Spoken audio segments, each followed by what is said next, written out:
सिन्नर तालुक्यातील बारागाव पिंपरी येथे मुख्यमंत्री समृद्ध पंचायत राज अभियान अत्यंत प्रभावीपणे राबवण्यात आले असून गावाच्या विकासात लक्षणीय बदल घडून आलाय।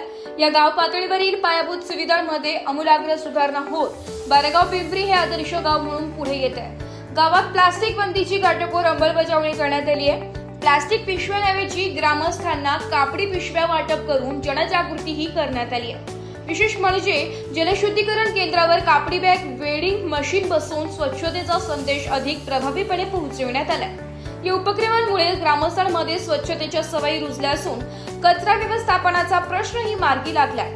ओला आणि सुका कचरा वेगळा करण्याची सवय नागरिकांनी आत्मसात केली आहे। मुख्य कार्यकारी अधिकारी ओमकार पवार यांच्या प्रत्येक गावात अभ्यासिका या संकल्पनेला प्रतिसाद देत गावात सावित्रीबाई फुले अभ्यासिका उभारण्यात आली आहे। येथे विद्यार्थ्यांसाठी बसण्याची सोय, फर्निचर आणि विविध पुस्तकांची उपलब्धता ग्रामस्थांच्या सहकार्याने करण्यात आली आहे। गावात 100% भूमिगत गटारी पूर्ण झाल्या असून सर्व रस्त्यांचे काम पूर्ण झालंय। दिवाबत्तीची सुविधा उपलब्ध झाली आहे आणि पाण्याचा प्रश्नही पूर्णतः निकाली निघालाय। त्यामुळे ग्रामस्थांच्या दैनंदिन जीवनात मोठी सोय निर्माण झाली आहे। ग्रामसेवक परेश जाधव यांनी सांगितले की गावाच्या विकासासाठी आम्ही नेहमीच तत्पर राहणार आहोत। भविष्यात ज्येष्ठ नागरिकांसाठी नाननानी पार्क उभारण्याचा मानस असून ग्रामस्थांना अधिकाधिक सुविधा देण्याचा प्रयत्न सुरू राहील। पर्यावरण संवर्धनाच्या दृष्टीनेही गावाने मोठे पाऊल उचलले। 2 वर्षांपूर्वी सुमारे 10,500 वृक्षांची लागवड करण्यात आली असून त्यापैकी 100% वृक्ष जिवंत आहे। ही विशेष बाब आहे। स्मशानभूमी परिसर, ग्रामपंचायत कार्यालय परिसर तसेच विविध शासकीय योजनांमधून शेतकऱ्यांना वृक्ष लागवडीसाठी प्रोत्साहन देण्यात आले। एकूणच बारागाव पिंपरी ग्रामपंचायत ही स्वच्छता, पायाभूत सुविधा, शिक्षण आणि पर्यावरण या सर्वच क्षेत्रात प्रगती साधत इतर गावांसाठी प्रेरणादायी ठरली। गाव पातळीवरील ज्या पायाभूत सुविधा होत्या याच्यामध्ये असे आमूलाग्र असे बदल झाले।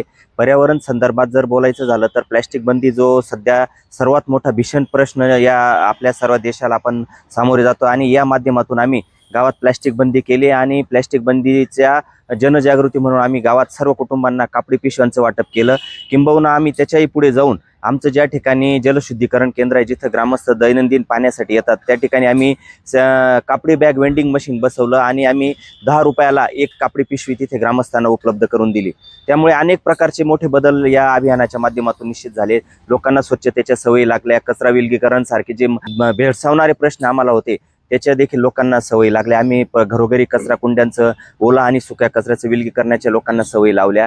अशा छोट्या छोट्या गोष्टी पण याचे निश्चित मोठे परिणाम, सकारात्मक परिणाम भविष्यात गावकऱ्यांना याचे दिसणार आहेत। मुख्य कार्यकारी अधिकारी ओमकार पवार साहेबांनी प्रत्येक गावात अभ्यासिका असावी असा उपक्रम मांडला होता।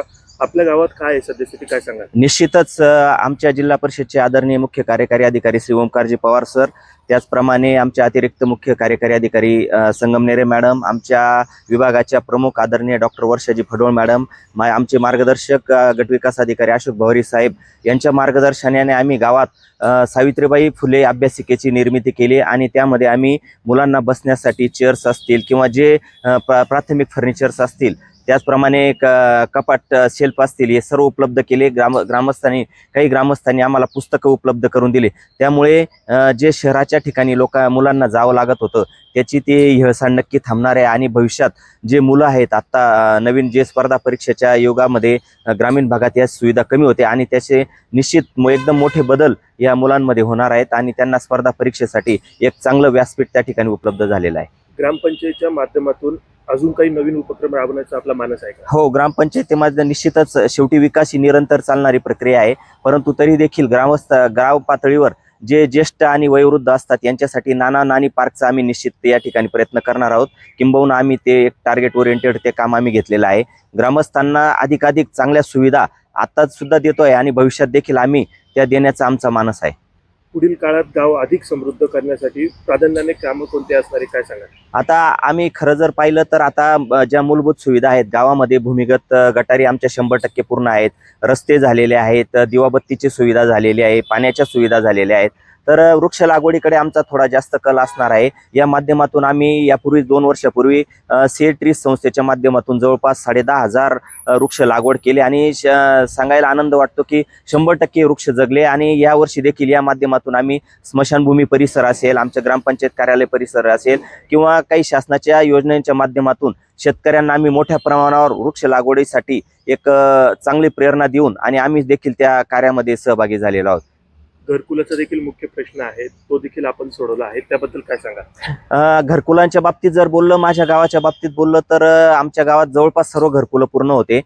4 घरकुलं 2024-25 मध्ये माझ्याकडे होते आणि ते सर्व घरकुलं पूर्ण झाले. आगामी काळामध्ये शासनाचा जो ऑनलाईन सर्वेक्षण झालेला आहे त्याच्या अंतिम याद्या शासन स्तरावर गेलेल्या आहेत. या वर्षामध्ये म्हणजे मागचं टार्गेट संपूर्ण नवीन वर्षामध्ये घरकुलाचं उद्दिष्ट आम्हाला प्राप्त होईल आणि त्यामुळे देखील जे बेघर निराधार लोकांना त्याचा मोठा फायदा होणार आहे. ब्युरो रिपोर्ट, नाशिक लोकशाही न्यूज, नाशिक.